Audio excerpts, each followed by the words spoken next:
Yo! What's up mga G?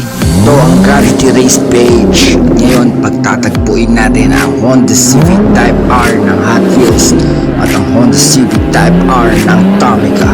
Ito nga pala ang Honda Civic Type R 2018 ng Hot Wheels laban sa Honda Civic Type R 2022 ng Tomica. At ito ang unang race, time attack. Unang round para sa Tomica Honda Civic Type R 2022. Ayan, pinaitaan niya tayo.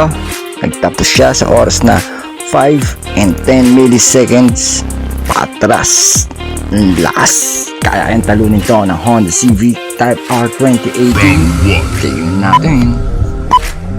First round ng Honda Civic Type R 2018 Hot Wheels. Ayan, kaya niya rin lumabas ng paatras sa oras na 5 and 3 milliseconds. Right?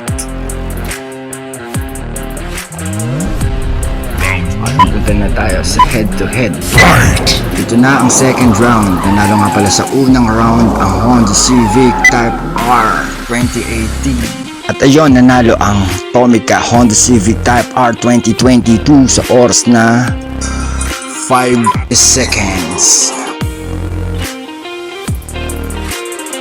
At ito na ang final match. Sa una, nanalo ang Honda Civic Type R ng Hot Wheels. At sa second round ay nanalo ang Honda Civic Type R ng Tomica. Yon, maganda ang laban, maganda pinaitan ng dalawang sasakyan, pero isa lang ang kailangan mag-ugi at nanalo ay ang Honda Civic Type R ng Hot Wheels 2018.